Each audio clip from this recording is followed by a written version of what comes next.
Hello there, and welcome to another episode of Winning Where It Matters. My name is Kyei Amoako, and it's a pleasure to have you join me once again. I was recently part of a discussion to get to a decision, and I had my point of view, which I believe was the right course of action, and the other person had their point of view, which obviously they believe was the right course of action. And we went back and forth for days arguing for the merits of our respective points of view. Eventually, we came to a decision, and it wasn't the decision that I advocated for, but that's where we arrived. And I had thought through and made my case and tried to negotiate to get to a decision that favored my point of view, but that is not what happened. But as I went through the negotiation, as we went back and forth, I try to remind myself, and I did remind myself a few times, that this is not a win lose or a lose win situation.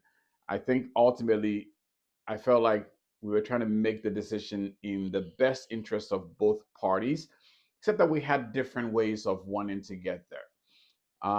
I was able to come to peace with the decision, even though it wasn't what I advocated for, because I felt like the process to get to that decision was fair.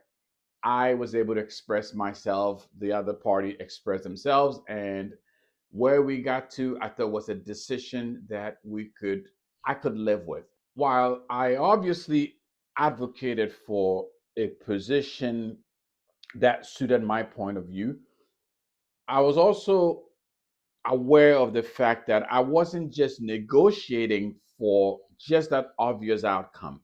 I was actually thinking about, hey, whatever decision that we take, is this something that we could both be do our part to make sure that those things happen?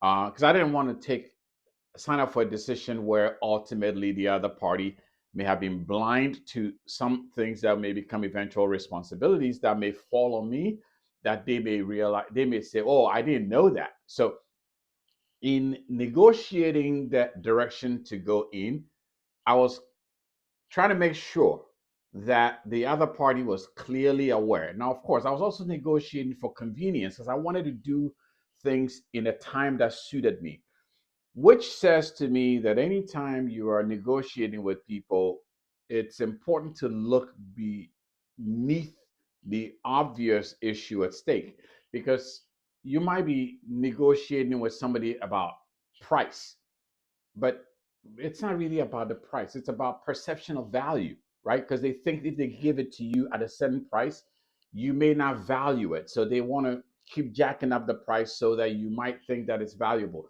So you are haggling over price, but it's about perception of value.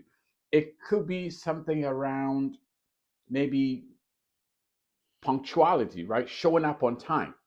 And you get into debate with somebody about showing up on time, and they're saying, well, it's only 5 minutes, it's not a big deal, and you're like, no, it's 5 minutes, it's 5 minutes.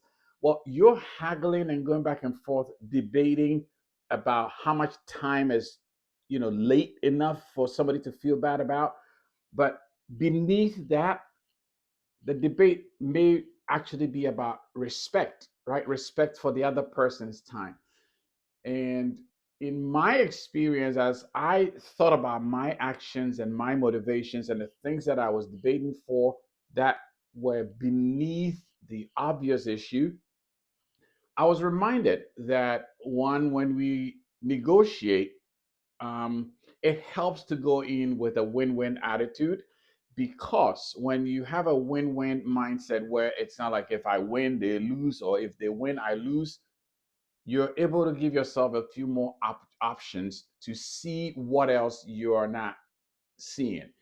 But much more than that, you're able to go a step deeper and ask yourself, what exactly am I even negotiating for here?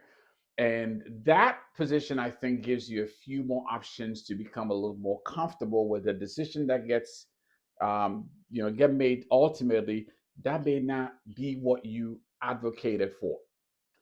So I took those lessons away from this conversation. I want to share that with you and remind you to, when you negotiate for a win-win outcome.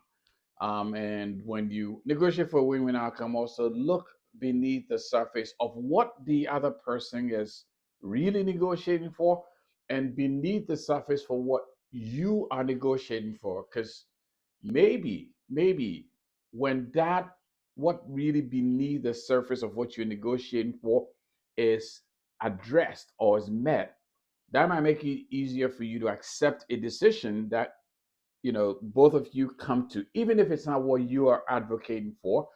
And if you can hear beneath the surface what the other person is also looking for, it might give you an opportunity to speak to their fears, their concerns, whatever it is that they may not be verbalizing, but that's informing the direction they're going in the decision.